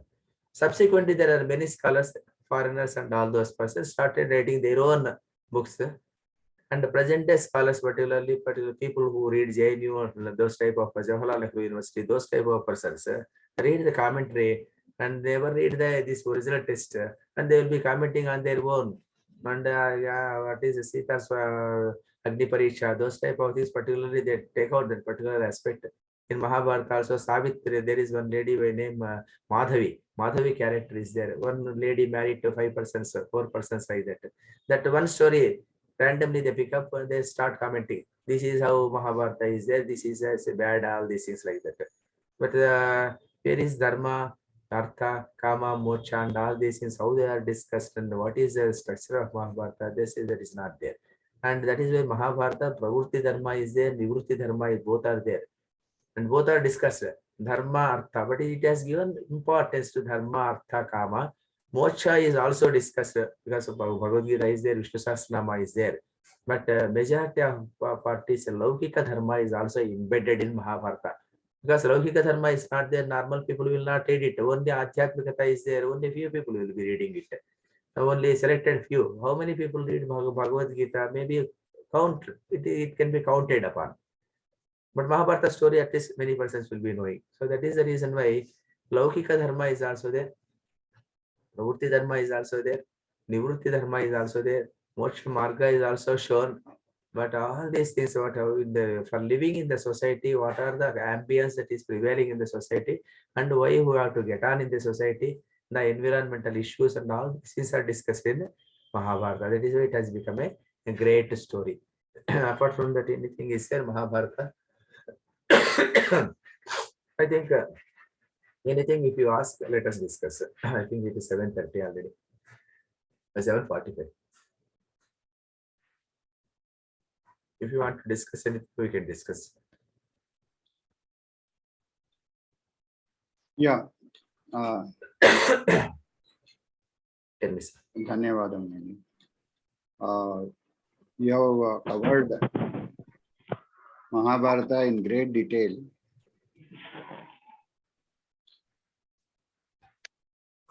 I think I'm trying to open my video. Yeah, you got it. Anybody? Sorry. Anybody wants to ask any questions? I am Babu. I just Yes. want to know one thing, sir. Nagaraja. See, what is the difference between 8,000 slokas and 1 lakh slokas? How would you differentiate between what is there in 8,000 slokas and what is addition because of 1 lakh slokas? The people, it is because on one occasion Veda has mentioned that it is in the name of Mahabharata. He has not put the name as Mahabharata. He has put the name as Jayam. He has put it. Jayam he has put it. The Jayam is consisting of only 8,800 shlokas. That is the Krishna shlokas I told you. Grantha Grandhis are there. No? So that is Grantha Grandhis are also 8,800. And also initially he wrote only 8,800 like that. That is scholars argument only, sir. That is called, it is called Jayam is consisting of only 8,800. When it is being elaborated in the court of Janamejaya, they have become 24,000. When they were again expanded by Ugrashrava in the place of Naimisharanya, it has become 1 lakh. Like that people tell. And there are some... What are these expansions? What are the expansions or upakyanas? Or that statement itself is countered, sir, because some people will not agree for it. Some people, some scholars, traditional scholars will not agree with this argument. Modern scholars only will be telling initially it is only 8,800 shlokas because one person cannot write so many shlokas. That was their contention. There's only talk, or can we differentiate that 8,000 slokas now? It can be differentiated. It can be differentiated. When you see that 8,000 slokas, Adi Parva itself, it is there. Adi Parva itself, he has briefed the entire Mahabharata. They discuss it because I told in the introduction part itself, he has mentioned the entire Mahabharata. And then he started discussing an elaborate form. Because like that, we normally, when you write an essay, we will be writing the synopsis first, then the actual body of the essay, and then conclusion. No, like that. The synopsis is there. No, the synopsis portion is this 8,800 shlokas. It is there in Adi Parva itself. It is there. Anybody has just, checked the language part of it is 8,000 slokas versus the 1 lakh slokas. How the language is the same language, or many Sanskrit changes are there? The Bhasha, usage of Bhasha. With respect to Ramayana, they say that it is Uttara Ramayana is not written in Valmiki, but there is no contention with regard to the Sanskrit flow and all these things with regard to Mahabharata. Everything is same only. Mahabharata, there is no scholar has stated so far that whatever that is there in 8,000 shlokas, the way it is written down, it is different from other shlokas. Nowhere it is written down. But in Valmiki Ramayana, it is there. Uttara Ramayana is there. No, Uttara Ramayana, the way Valmiki writes normal Ramayana, and how the Uttara Ramayana was written is some other person only has written down. And whatever that is discussed in the entire Ramayana, There are some aspects. It is what is called the Valmiki's Hrudaya is not in tune with what is there in the Uttar Ramayana, like that people tell. But Mahabharata nobody tells like that. It is flow is same. Thank you, sir. Dhanyawada. Yes, sir. Uttar Ramayana, Great job. because there is one Great reason job. is this. Shambhu Kavada is there, no? Shambhu Kavada everywhere. Ramayana, if you come across, when this particular gentleman, what is called the person who took Rama in his boat. Now, what is his name, sir? I could not recollect his name. Guha. Guha is there, no? Guha is a Shudra. When Shudra comes, Rama goes to him and hugs him. Hugs him. One minute. It is yes, Mahabharata, Ramayana. It is mentioned that he goes there, hugs him. Rama hugs Nishada Raja. Nishada hugs him, gives him a lot of respect, asks him to sit there. All these things are there. And again, Nishada, the Guha has not actually taken Rama to other destination. He sent his own people only, take Rama to other destination, like that you will tell. That is there in Ramayana. But somehow in story, films and all this is what we see is that Guha himself comes and he was the driver of that particular what is called boat. Like that it is not there in Ramayana. Ramayana, he will be sending some other person only. He is also a king, no? King. Like that. He treated him as a king only like that. But in Shambhu Kavada, what we see is that he kills a Shudra. Now, normally people tell that Valmiki himself, people, there is a lot of contention, of course. He is not a Brahmin, people will be telling he is again a Valmiki, the caste is some Boya caste, people tell. Some people tell, no, he is also a Brahmin. Those things, if you begin to discuss, never ending. But anyway, Valmiki Ramayana cannot be, if Valmiki has written, he cannot write Shambhu Kavada, people tell. So that is why Uttar Ramayana is not written, and also the flow is also not Valmiki's flow. That is the realm of the scholars to discuss whether it is written or not written by Valmiki. We don't know. So that they like Mahabharata, those type of disputes are definitely not there. Flow is same. Flow is It's a great job. Thank you very much. yes, sir. It's a great Mahabharata concising into 5 days lecture. It's a great job you have done. It's a very difficult job, but unless you are thorough in the subject, you cannot concise to such a short pattern. Great job. Thank you very much, sir. Thank you, Nice sir. of you. Sir, it is Yes. covered wonderfully. We bow down to your knowledge, posted before you for covering Mahabharata in such great detail. Whatever good work you have done, all that I think you have tried to pass on to us in 5 days. Yes, We are very, very grateful, and we are lucky to have a guru like you to take us into deeper insights of Dharma. Sir, I beg to submit that I am not a guru, to be frank. I am only a researcher in Guru Mahabharata. for these 5 days. Yes, sir, that is it. I am just doing some research on Mahabharata. No, but you have concisely given in 5 days the gist of that which we would have taken 1 year to get probably. So that's why we prostrate for your knowledge contribution, and I'm saying Guru, whoever teaches is Guru. Of course. So, really Yes, sir. I have one doubt. This Ugrashrava, why is called Shuta? Ugrashrava, why, sir, Shuta, definition of Shuta in Mahabharata is that Manudharma Shastra, if you go back again, Manudharma Shastra, a person born to a Kshatriya person and a Brahmin lady is a Shuta. But he is son of Romaharsha, is it? Romaharsha is because Romaharsha is born out of but in the pain, no, because he is a Kshatriya and he may be having a Brahmin lady, maybe, we don't know, because it is not elaborately discussed. That is why I got the doubt. And a person who has born in that particular spot, maybe he pronounced himself as a Kshatriya, because from Yajna, a Brahmin can born, a Kshatriya can born, or any Vaishya can born, any person can born. It's called out of Kshatriya to Brahmin. Huh? A Kshatriya man and No, I Brahmin think, lady. sir, this is higher level to a lower level woman. Higher level woman to lower level woman, particularly a Brahmin woman. No, here higher Kshatriya man, sir. Kshatriya man. No, a Brahmin husband with a Kshatriya wife. No, sir. Or a Kshatriya one with a Vaishya wife, like that. That is Like caste, sir. Each caste, what we see, each caste, the definitions are there in Manudharma Shastra. Sutta is something different. Yeah. Some other caste. What way then Karna is defined as Sutta as compared to this Sutta? I could not get you, sir. What is? Karna is also Sutta Putra Desha, na? Karna. Karna is also Sutaputra. That is in what definition?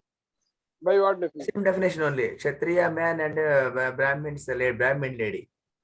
And earlier, maybe Karna's father Karna's father is a Kshatriya only, no? He was a chariot driver. Chariot driver only, sir, because their duties are chariot driving and carpenter work and all these things. But But Karna is called Suta because he has been brought up by a Suta. That's why he has become Suta. I know. all those things are there, sir. But lineage is actually lineage. Maybe original person. If you go back, his father's father like that. At one stage of time, his fathers are for because all those things, Mahabharata has told certain things, but beyond certain things, and we have to go back to Puranas and we have to take out the stories because Karna's father's father, we don't know. Father's father, who is father's father, we don't know. Karna's father is definitely a Kshatriya. He is also belonging to Yadava caste only because he is also belonging to one of the Yadava race only. He is there. He is a Kshatriya. Brahmin lady must be. And if a Kshatriya man and Brahmin lady person is born means is Suta like that. Within Yadava again Kshatriyas are there. The Kshatriyas, Sutas and all these things, those days it is the incubation period of this caste systems are at that time because of the different Varna Ashrama Sankara was happening at that time. Because you can't say, you can't prevent all these loves and all these marriages and all these things. They were happening. When they were happening, people were born.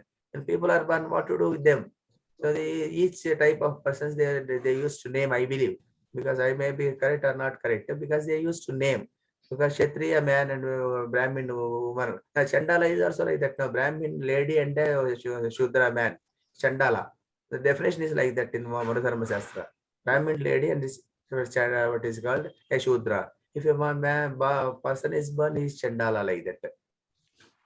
Chandala is also a Brahmin lady only. Initial stage. Maybe subsequently what happened is that this Varnashrama Dharma has broken into pieces and the person caste, what is called caste is decided upon the birth. Earlier, Varna was decided according to Guna and Karma, it was being decided. Subsequently, what happened is that over a period of years, it is very difficult to decide what Guna he is having. Sattva Guna is there, Rajo Guna is there, Tamo Guna is there, it is not there. In Ayurvedic tests, if you begin to read, you come across these references. What we come across is that the initial stages of this caste system, what was happening was that one child is born. Whether he is a Kshatriya, Brahmin, or Shudra, how to decide it? In each and every village, there used to be a great scholar, Pandit will be there. The Pandit will be taking him. All persons, 8 years he will observe. 8 years he will observe and tell that this boy is Brahmin, this boy is Kshatriya, this boy is Shudra, like that he used to tell. That was our earlier period. But because subsequently what happened, maybe the scholars are also dwindling, maybe we don't know. We don't know the social circumstances that were prevailing in those days. We can't just visualize unless we do great research. Even if you do great research also, we may not be knowing all these things because we may not be having the data for knowing all these things. Ayurvedic test, it is there. Charaka Samhita and all those processes, it is to be taught only to Brahmins. Why Brahmins? It is difficult. How to identify a Brahmin? And Charaka Samhita, it is discussed in the initial stage itself that it is actually there used to be one scholar in each and every village. The scholar used to decide the varna of that particular person. If he says he is a Kshatriya, after observing 8 years, he is going to be a Kshatriya. If he is a Brahmin, now take him to the field for giving learning element and all this. Let him learn. The Kshatriya, let him go and practice what is called Shastra Vidya, Astra Shastra Vidya. Let him practice. And then Vaishya, he is going to decide he is going to be Vaishya. Let him do some business. And if he is going to decide Shudra, because he may be a person, maybe like that. So you do some other menial activities like that. Nowadays, Dharma Shastra also it is there. Manu Dharma Shastra also initially it is discussed. How a person's varna is decided upon. Because it is Guna Karma. Two things that are going to distinguish a person. No, that is there. Manu Dharma Shastra, so it is there. Subsequently, what happened is that it is difficult to actually nowadays it is happening only. Nowadays somebody is searching for a job and he is searching for his own knack and that capability of that particular gun karma like this. Sir, actually I wanted to ask a different topic. I want to switch over to a different topic. Like one thing is that you all are shocked actually about the killing of Karna, because it is all unknowingly Arjun killed his elder brother Karna. This is also one shocking event. Another, sir, I feel actually this is regarding why Bhim killed Bikarna. Bikarna was one the brother of Duryodhana, who is the only one who protested at the this Draupadi's insult. So. Bhima could have saved him somehow and put it in a custody of some sacred, in a bound place, sort of a prison, and could be released after the war. Also, Gandhari also complained that why you killed all the 100 of all of them. You could have at least saved one of them at least, and that one could have been Bikarna. Any comment on that? Yes, sir. That is it. Thing is that here, when Dusyasana was killed by Bhimasena, Dusyasana's killing, everybody knows. Dusyasana was killed in a very ferocious manner. He was killed. And when he was killed, what happened is that all other brothers falls upon Bhimasena. Bhimasena started taking one person, use him as a weapon and killing other person like that. That was how it was discussed. One of the brothers he used to pick, catch hold of him. He is a weapon. With him, other person he will beat and he will kill him. Like that. All 100% he was killing. Vikarna comes. At that time, Bhima stops the war and he tells, Vikarna, you are a good person. You go away. I don't want to kill you. That is mentioned, sir, in Mahabharata. It is mentioned. He tells, I don't want to kill you. Please go away like that. Then he tells, I have fought on the side of Adharma. All these years I was there with Adharma people only. I deserve to be killed. You kill me. I know that I will be killed by you because I can't defeat you. That is there. You only can kill me, and I know it very well. I know it. Don't leave me. Kill me like that. Then with all hesitation, with all reluctance, kills him, sir. He kills him because he takes out one person and beats him again. He also fallen dead. Now all the persons are dead on the same day. So that is a problem with this one. With regard to Karna's question, sir, Karna's question, it is actually Krishna has given answer for all these things. It is the most horrible stage means it is there, sir, because thing is that he has deceived Parashurama one thing and got the curse. The curse has to happen.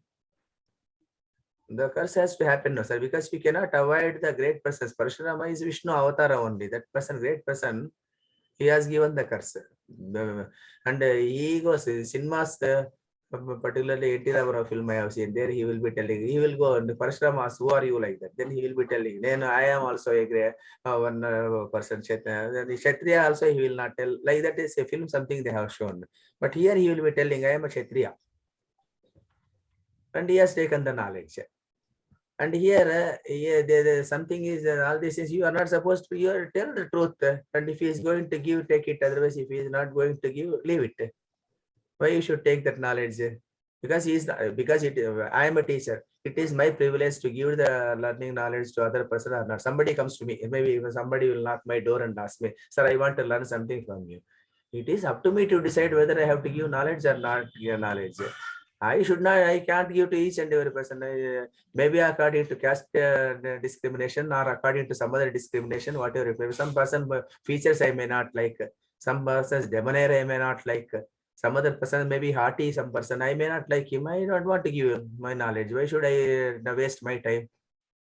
Similarly, he must have put some standards for his giving knowledge. Maybe one more thing is that he wanted to give. Maybe he wanted to give knowledge only to the sattvic people. Maybe other persons he may not be. Whatever may be the reasons, it is his privilege.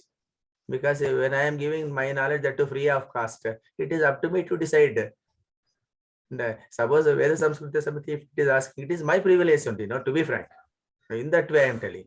I may come or I may not come. If I am taking money, then I have to oblige. If I am not taking money, I need not oblige. In that way, if you construe the things in that way, he must have refused it. But this man has gone there, told that I am a Kshatriya, and then sat with him and took the knowledge and he came out and he got the curse. The curse has to happen. Artha has given the curse. That has to happen. And you cannot leave the rhythm of the functioning of the entire the thing, no, sir, because it has to happen. It has to happen, it happened. And one more thing is that Karna, all these years he was talking about Adharma. On that day alone, he was talking Dharma. That is also wrong. How can he take out Dharma? And all this is when you believe it or not, sir, disrobing of Draupadi. It was actually provoked by Karna alone. In the entire Sabha, nobody was asking. Nobody was asking to drag Draupadi and take out his saree. Nobody was asking. He asked. He asked first. Then Duryodhana asked, okay, Karna is telling, bring her like that. Bring her like that, it is a decision of the Duryodhana. But take out her saree is not the decision of Duryodhana, it is the decision of Karna. Then he was laughing at this Draupadi when she was coming to the place. So these are the things which has done some great mistakes he has done. And that is why he will be telling when Krishna and Karna comes and meet together, at that time he will be telling, I have done a lot of mistakes. Say Krishna, I am repenting for this now. But I cannot avoid because I was there in Duryodhana court. Just to please my boss only, I was doing all these activities. Internally, I may not be having all these base thoughts, but still I worked upon all these things because I was there in this court. Like that he will be telling. So this is what is called Karna tells there, sir. And because of this reason, Krishna has to do, has to respect Parashurama's purse, he has to respect Arth's purse, he has to respect. So everything he has to respect. He respected all these things. And ultimately, he has to die like that only, and he has to die like that. He died. And there is no astonishment thing is there, sir, in this. That is what I feel. Yes, sir. కర్ణభారం నాటకంలో కూడా చాలా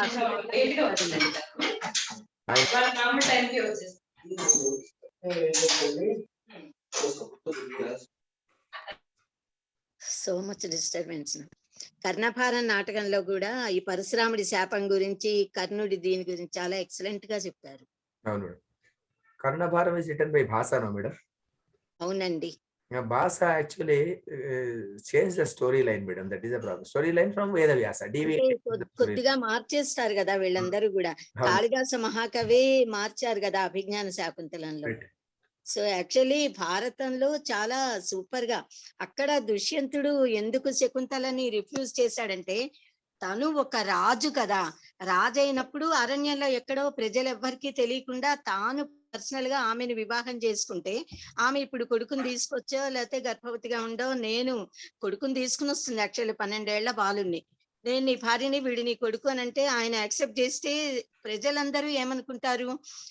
తర్వాత ఆయనకి చాలా బాగా తెలుసు ఆవిడ చాలా పరమ పతివ్రత, తన పాతివ్రత్యాన్ని తానే నిరూపించుకోగలదు, అదే వ్యాస హృదయం. కనుక దుష్యంతుడు శకుంతల్ని నువ్వెవరో నాకు తెలియదు అన్నాడు, తనకి తెలిసి కూడా. ఎప్పుడైతే అశరీరవాణి ఈవిడ నీ భార్య ఇతను నీ కొడుకు స్వీకరించమంటుందో అప్పుడు అతను నాకు తెలిసిన లోకోపవాదానికి భయపడి ప్రజలకు యథార్థాన్ని తెలియచేయడం కోసమే ఆమెను కాదు అన్నాను, కానీ అది నిజం కాదు, ఆమె నా ధర్మపత్ని అని అక్కడ చెప్తాడు. అయితే కాళిదాస మహాకవి నాటకం కోసం మంగళాదిని మంగళమత్యాన్ని మంగళాంతాని అని అంటారు కదా ప్రతంతి కావ్యాన్ని అని. సో ఆయన దుర్వాస శాపాన్ని అంగుళీక వృత్తాంతం అద్భుతంగా క్రియేట్ చేశారు. అది కూడా బాగుంది, రెండు బాగున్నాయి.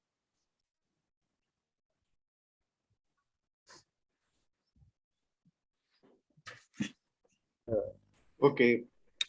Now there are no more questions. No, I just wanted to thank Nagaraja Garu for not that we have understood everything of Mahabharata, but at least we could get introduced in a short way, crisp way, and flowing from one parva to other very smoothly. How the connect happens, at what stage, what's the start point, what's the end point of each parva, was very neatly, crisply told in the short time given to him. I thank him and may God bless him. Thank you.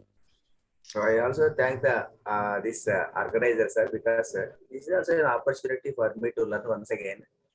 Excellent gist అండి మీరు. You have given, thank you very much doctor Nagaraj గారు. Excellently you have given the gist of entire Bharata just in 10-15 minutes. You could cover all 18 parvas. That's a really great job. Thank you, madam. The audience is also great, madam. Audience is also great. Prabhakar Rao sir, initially when he spoke to me, I never saw him. I never heard of him also at that time. And that is, he has given me an opportunity at this stage. This is also great forum, no great forum. Activities they are doing. In this activity, in this place also, my videos also will be there. No, I will also be happy person because at some stage of time, somebody types Veda Samskruti Samiti, but my videos also will be appearing there. I am also happy for this because and he has given me an opportunity. A stage has to be given, no otherwise. And one more thing is that when this type of occasions come, then again I will be reading the book. I will take the book again. Because yesterday somebody was telling whether we have written it much earlier, and I had some doubt at that time. But again I took the book and we will be refreshing the knowledge also. When the subject is discussed, for the normal people it has no value because the normal people will understand it, leave it like that. And there is the scholarly audience. If we discuss what will happen, the questions and answers will be coming. So that is why I never feel that it is a yes, sir. We will learn. No, it is actually it is not a guru shishya like that. It is not there because elderly audience. It is called what I initial class itself. I told it is not pedagogy. It is andragogy like that. Andragogy is a place where people will be interacting only, interacting, and you interacted with me. And you told me many things which I learned. I also learned from you. That is there in that way. It is a great help for me also. నమస్తే అండి, రామకృష్ణ మాట్లాడుతున్నాను. Doctor Nagaraju గారు ధన్యవాదాలండి. నమస్తే sir. ఒక చిన్న question ఏంటంటే, ఇప్పుడు మీరు విరాట పర్వంలో ఒక విషయం గురించి, వర్షం గురించి, అట్లాగే రుక్మిణి కళ్యాణంలో ఒక విషయం ఏమో పరిణయం గురించి వీటికి చెప్పారు కదా. ఇట్లా ఏమన్నా కన్సాలిడేటెడ్ గా ఒక సెట్ ఆఫ్ ఉన్నాయా అలాంటిది? అంటే రకరకాల సమయాల్లో మనం పఠించదగ్గట్టుగా ఫలానా చోట టైంలో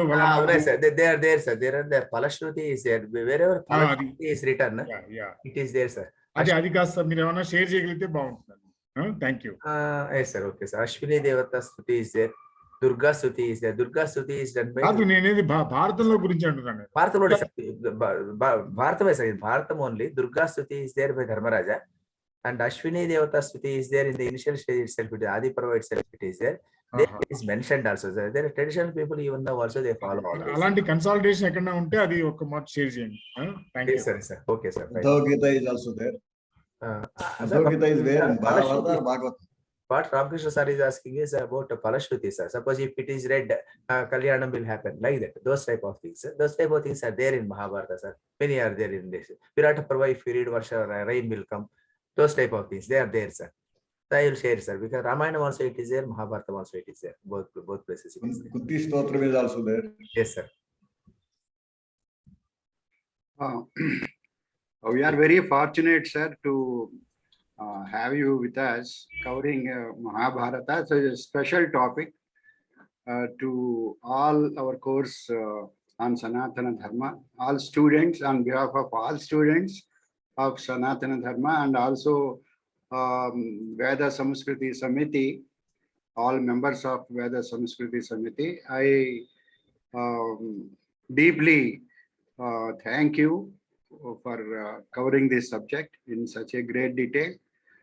And next I will thank the Veda Samskruti Samiti Executive Committee, Lalita ji, who has been conducting this webinar right from the beginning. At 6 o'clock, she comes at 6:20 and starts this and goes on till it finishes. And Vishalakshi garu, who has been backbone of Sanaatana Dharma for all of us, and all other members who are actively and participants who are actively participating, like C.C. Babu garu, Gautam ji, and many others who have participated in this. Thank you very much once again, Nagaraja. We look forward to have your lectures in near future again, because we will be conducting in more courses at higher level also. This is a basic course. At higher level also we will be conducting. Next we'll have Nagaraja, Ramayanam. We'll have Ramayanam from Padmanabha Rao garu from Monday onwards. Somebody wants to say something? Yes. Vasundhara Sir, madam also. kindly. Pratana. నమస్కారం sir. Vasundhara నేను madam. మాట్లాడాలనుకున్నాను. ఒక్క నిమిషం. Sir Nagaraju గారు దయచేసి ఆది పర్వంలో ఉన్న వ్యాసకృత సూర్య స్థుతిని కూడా మాకు షేర్ చెయ్యరా? హరి ఓం. Okay. He's on mute. Voice. Okay, thank you. Yes, Ashwini Devastuti, like that. Ashwini దేవతలది అది వేరే అది ఉపమన్యు కథలో వస్తుంది. అశ్విని దేవతలది కాదు. ఆది పర్వంలో సూర్య స్థుతి ఉంది.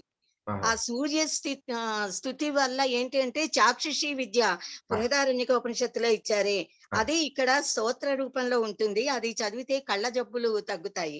సో ఆ వ్యాస భగవానులు రాసిన ఆది పర్వంలో ఉన్న సూర్య స్థుతిని దయచేసి మనందరికీ షేర్ చేయమని డాక్టర్ నాగరాజు గారిని ప్రార్థిస్తున్నా, request. Okay. And somebody else wants to. Prabhakar Rao garu. Satyavati garu, I think. Satyavati garu. Jonnala నమస్కారం అండి. మీరు నాగరాజు గారు చాలా మాకు సంక్షిప్తంగా ఇదంతా చెప్పడం మా అదృష్టంగా భావిస్తున్నాను. చాలా సంతోషం. 4 రోజుల నుంచి మంచిగా మాకు అన్ని చెప్పడం చాలా బాగుంది. వేద సంస్కృతి ద్వారా మేము ఈ విధంగా వినడం కూడా మాకు చాలా ఆనందంగా ఉంది. మీరు బాగా చెప్పారు, సంక్షిప్తంగా చెప్పారు. చాలా సంతోషం సార్ మీకు. నమస్కారం. Okay. So everybody has finished speaking. We'd like to thank, one second. We'd like to thank Vasundhara ji also for doing Pratana on my behalf. Thank you very much. Yes. And Chitti Babu garu also for Vande Mataram and other active participation. No, please don't think I am part of it. Yes, we are all part of this. In fact, I am also, actively involved in this. Yes. I must thank myself for this. Yeah. So, Thank you. That was it. We all thank you, sir. Doctor lieutenant Amarendra Babu గారికి మేమందరం కూడా చాలా కృతజ్ఞతలు, gratitude, thanks చెప్తున్నాము. ఎందుకంటే మీరే ఇవన్నీ ఇలా ఆర్గనైజ్ చేసి ఉండకపోతే మేము అసలు వినగలిగే వాళ్ళమే కాదు. మీరు కూడా మీ అన్నయ్య గారితో కలిసి సూపర్ గా, ఎక్సలెంట్ గా, ఇంకా నిజంగా చెప్తే ఎక్కువగా కృషి చేస్తున్నారు. ఎందుకంటే ఇవన్నీ వీడియోల రూపంలో తెప్పించి మన దాంట్లో పెడుతున్నారు కదా, మళ్ళీ వినడానికి అవకాశం కలిగిస్తూ, తర్వాత పిల్లల అటెండెన్స్ అది తీసుకోవడం, అన్ని చెప్పడం. So we all thank you very much sir, whole heartedly. Thank you. YouTube లో పెట్టడం కూడా చాలా యూస్ఫుల్ గా ఉంది సార్ మేడం. చాలా అందరికీ కూడా అందుతోంది. యూట్యూబ్ లో పెట్టడం చాలా ముఖ్యమైన విషయం. చాలా ప్రజలకు అందుబాటులోకి వెళ్ళేటట్టు చేస్తున్నారు. అది చాలా మెచ్చుకోదగ్గ విషయం, చాలా గొప్ప విషయం అది.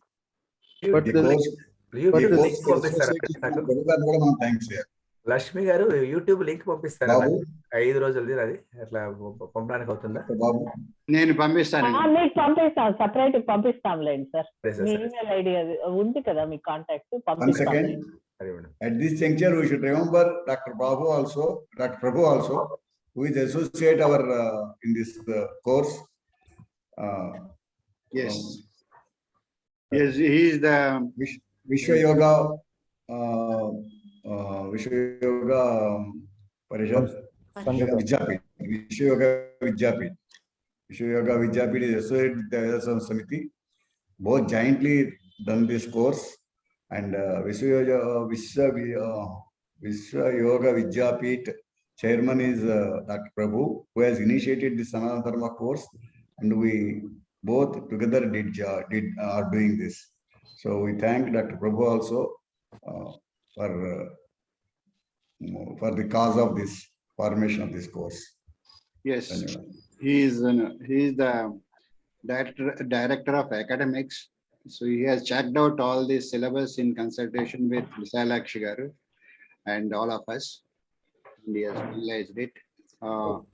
One thing I want to say is that though so many students are there, but not many people are visiting the YouTube, and we hardly see in normal any YouTube video there are lakhs of people, at least thousands in the minimum. But for VSS, I can see it's in less than 10, in that range. I see the number of people who have visited. Please, I think you are the first one to see, first 10 to see. Yeah, so this is very saddening that we have to see, we have to also click that yes, we have seen, so that people know that yes, this is being seen by everyone. And this is also a very important thing for others to see. Please try to The subscribe. students 50, the students 50 who are attending the course should see. Yes, it's a very important thing nowadays for exams. I constantly see that videos and keep listening with the headphones on. So please, everyone should see the videos, subscribe, like it, give comments, and then that is the way it should. That's the use of YouTube. Otherwise, there's no use of So YouTube. propagate this Sanatana Dharma. That's why we Exactly, make exactly. more and more people know this. The hard work of Colonel Babu Garu has to be appreciated through liking the videos. Thank you. That's what I wanted to say. Liking the videos is liking for the speaker and all other people, everybody. Yeah, Okay. Okay, I acknowledge what you said. Now I think now we will close right with prarthana and Janaganamana. Okay, that is a request for Sundaraji to do prarthana, please. स्वस्ति प्रजाभ्यः परिपालयन्तां न्याय्येन मार्गेण महीं महिषाः गोब्राह्मणेभ्यः शुभमस्तु नित्यं लोकाः समस्ताः सुखिनो भवन्तु सर्वे भवन्तु सुखिनः सर्वे सन्तु निरामयाः सर्वे भद्राणि पश्यन्तु मा कश्चित् दुःखभाग् भवेत्। ॐ शान्तिः शान्तिः शान्तिः। ॐ सहनाववतु सहनौ भुनक्तु सह वीर्यं करवावहै तेजस्विनावधीतमस्तु मा विद्विषावहै। ॐ शान्तिः शान्तिः शान्तिः। सत्यं वद धर्मं चर मातृदेवो भव पितृदेवो भव आचार्यदेवो भव अतिथिदेवो भव। ॐ शान्तिः शान्तिः शान्तिः। गुरुर्ब्रह्मा गुरुर्विष्णुः गुरुर्देवो महेश्वरः गुरुः साक्षात् परं ब्रह्म तस्मै श्री गुरुवे नमः।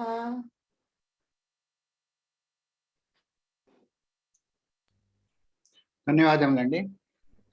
ఇప్పుడు మనము జనగణమన పాడుకుందాం. సిసి బాబు గారు మన వైపు నుంచి పాడతారు.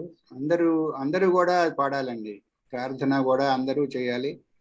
Important is that Vigneshwara Prarthana should be done before starting any work. Any work you should start with Vigneshwara Prarthana. That is important. And like Vande Mataram and Janaganamana, all of you sing along with Babu Garu, but keep your mics muted. Thank you.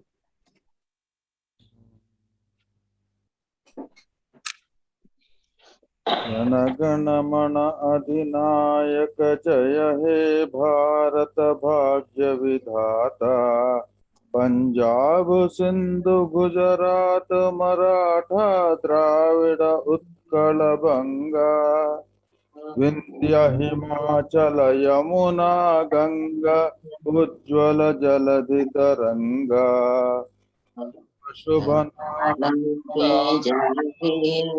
तव शुभ आशीष मांगे गाए तव जय गाथा जनगण मंगलदायक जय हे भारत भाग्य विधाता जय हे जय हे जय हे